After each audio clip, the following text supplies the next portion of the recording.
So this is my second time putting this together since 11 Labs decided to nuke my original script for no reason whatsoever, which is proof that it's run by women, which is another reason to get rid of the 19th Amendment. But it's all okay, as we're going to talk about Balldo Man. But moderately quickly, since he only has two outstanding things I want to get into. First is just speculation, but it's enough to warrant talking about. I heard that Nick's Rumble videos are removing any mention of him swinging with Aaron of Steel Toe and his wife. If there's validity to this, for which someone will undoubtedly tell me I'm wrong and that I should go full Ronnie McNutt for getting something wrong, it once again goes against Nick's Lolbert beliefs on Freeze Peach. Nick might have a couple Jannies left to do it for free, a couple I've memed on here, so who knows. But I do subscribe to there being a strong non-0% possibility that he's swinging with the two of them in that way, which means there is an unironic touch of... And if you want to help the channel this week, you can help by demanding Alyssa clips. Share her monetization with me for humanitarian purposes. Purposes being that I wish to acquire a CZ-P10C or a Smith & Wesson M&P 2.0.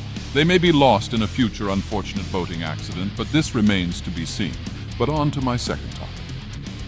After the usual dance of postponing streams for increasingly shitty reasons, he did stream on Sunday, the day that Jesus returned to us kings.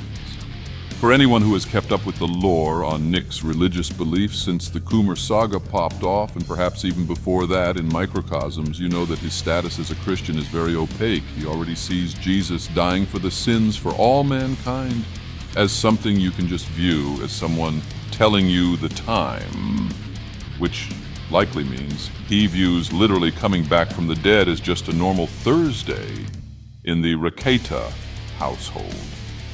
He spent his Sunday basically shitting on going to church and Christianity in general, which drew ire from PPP and Steve Gosney. Steve unfortunately bent the knee and went on Nick's show the next day to promote his new book, so who knows how serious he was in his discontent.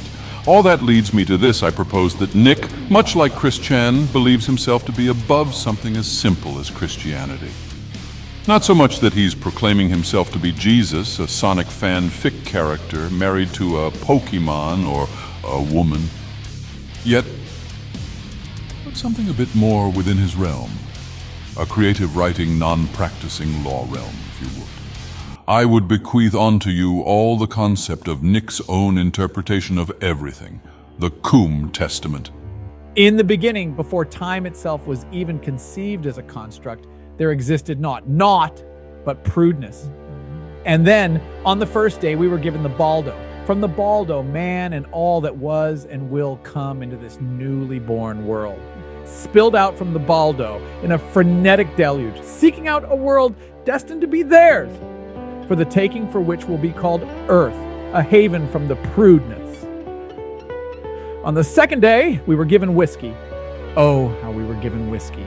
It flowed like an unceasing, embracing stream of unconditional, inebriating love. The whiskey deafened man to the incessant bitching of the prudeness. On the third day, we were given Jamaica, the holy land of our kind. All those who walk amongst the land and into the ever-beautiful gardens of hedonism too will know it to be holy ground, a temple of Balldo's glory on earth, barring those who descended from the prude from basking in its exhibitionist grandiosity. On the fourth day, we were given Doritos. Such would be paired with the divine whiskey to complete all that was necessary to satiate the hunger of the chosen people, eating with the most uplifting of glee and sass as they looked down upon the lowly prudes as they tended their farms, relegated to the lowly Kiwi. On the fifth day, we were given the Ford Mustang GT 500. This mythical steed would serve to not only transport the chosen people from land to land, spreading the holy word of the Balldo, but to work the land. They would care for them dearly, as to not underestimate the power of their dear Mustangs, as to not send them into ditches, traveling at speeds so great that the prude would enforce their hatred upon the GT 500 by demanding tithe. But lo, They would not pay until 3 months after the fact.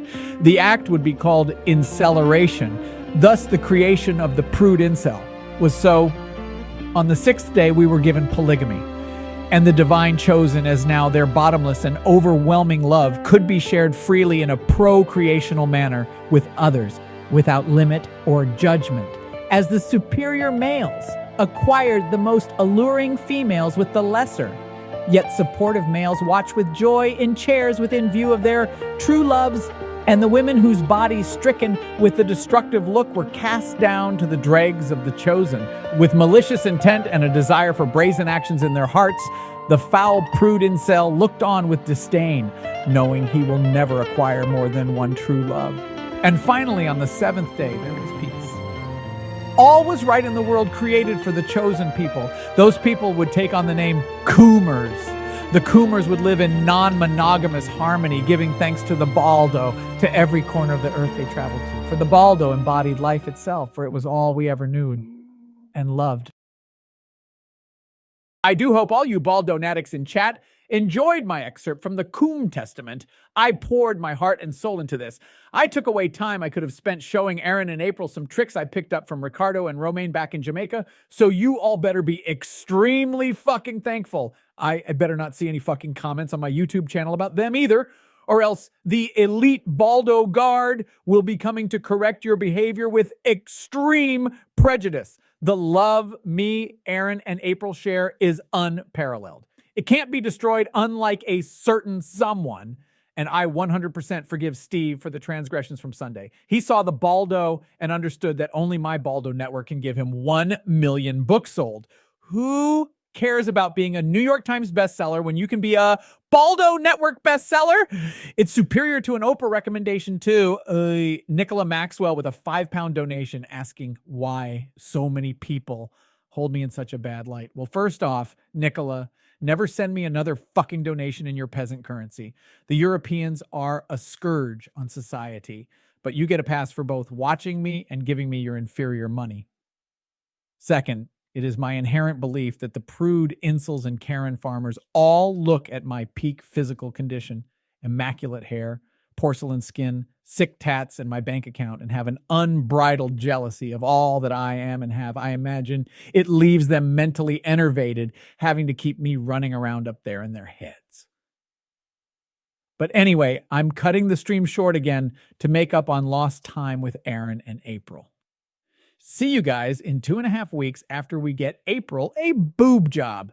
And remember to be on the lookout for the release of the Kum Testament. I have both Vito and Ethan Van Scriver assisting me in its completion. So remember to pledge to my highest tiers on Indiegogo, and we'll release it by 2039. I promise.